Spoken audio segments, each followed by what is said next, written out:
Today we're going to learn about economic systems. Now, how can we differentiate between economic systems? We can differentiate between different forms of economic systems by understanding how much government intervention is there in that economic system. For instance, as you can see in this diagram, when there's a high government intervention, which is the most extreme scenario where it seems that most of the economic activities and resource allocation is done by the government, we call that a command economy. But then again, when there is no government intervention, we call that a market economy, where everything is privately owned and there is private ownership. And in the middle of that, where there is both the existence of government intervention and market economy, we call that a mixed economy. Usually, a command economy moves from a command economy to a mixed economy and towards a market economy. We call these economies transitional economies in the sense that they're transitioning from a lot of government intervention and they're slowly privatizing their way to the market economy, which means they're transitioning from a command economy to a mixed economy, and they're increasingly decreasing the government intervention. So, what is the market economy all about? Well, the resource allocation in the market economy occurs solely on the purpose of profit. So, think of all the producers hungry for profit. They only perform actions or make goods and services based on how much profit they can make. All right? So, that is one of the characteristics of a market economy. Another very important characteristic of the market economy is that the resource allocation happens on the basis of a mechanism called the price mechanism. Now, this is a very interesting mechanism, and I'm sure you guys have heard about this. It is where the demand and supply intersect in an equilibrium, and the forces of demand and the forces of supply all come together into the price mechanism, and we will see this in details later on.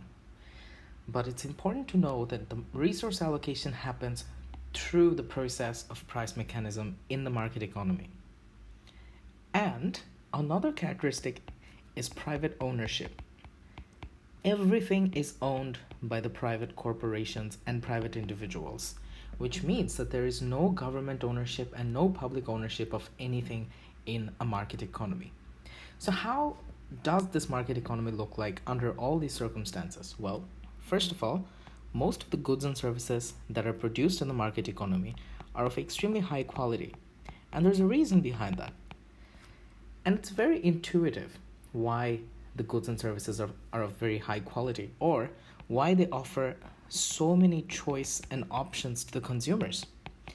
It's because they want to earn a profit that they let the consumers have the best of the best in everything that they produce, which means that you have more choice, you have more options, you have a higher quality, and you have cheaper price.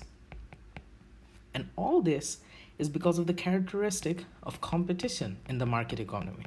Now, competition is something that is extremely important if you want to decrease the prices of goods and services, and if you want to keep an incentive structure for the market system to work, which means that when the consumers are buying from you, then you are the superior producer, and when the consumers stop buying from you and are substituting to your competitors, it means that you are becoming less competitive. And to ensure that you are the most competitive firm in the market, what you do is provide the consumers with what they would be happy to have. And that is why there is always higher quality of goods and services and higher choices. This brings into the property of what we call consumer sovereignty.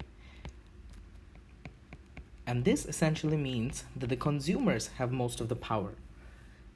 And how exactly does the consumer make this power into the entire market structure?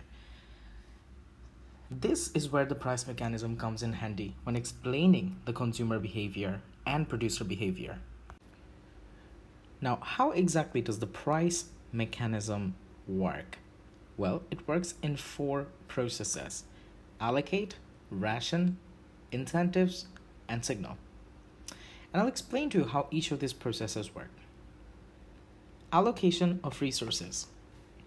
So think about two goods and services, good A and good B. This allocation of resources is usually done by the producers, where there is a higher price, they will allocate more resources. For example, if product A has a higher price than product B, then more resources will be allocated to product A compared to product B. So this is how the price of the good of A and B helps the producers to understand how much resources that they're going to allocate for these goods and services. Secondly, rationing. How does rationing work? Basically, if there is a lot of consumers, for example, if there is 100 consumers, but you only have 10 supply, which means that a lot of people want these 10 goods, but you cannot sell 10 goods to 100 customers. So what are you going to do? You're going to ration these supply and then give to the consumers. But how do you perform this rationing? Well, this is also done by the price. The people who are agreeing to pay a higher price for these goods are going to get most of the ration. And the people who cannot pay for these higher goods and services and can pay less are not going to get that supply. And that is how the limited supply is rationed by the price mechanism. And then there's the signal mechanism. How does the signal mechanism work? The signal mechanism is how the consumers signal the producers about what they want and how much are they willing to pay for the products or goods and services that they want. If they really want a goods and services, one particular good or service, then they would be willing to pay a significant amount of price, for example, for product A. But if they don't really want a product, then they will be willing to pay a much lesser price for that. So this is how they signal the producers into telling their preferences, that what sort of goods and services does the consumers really want. And this is the signal that helps producers understand what kind of goods and services they want. And in terms of incentives, it's very straightforward.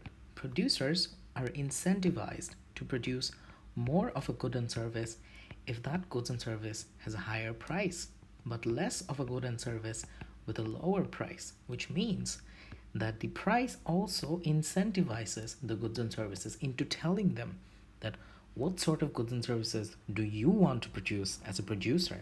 Definitely the one that is giving you a higher amount of return after you make it.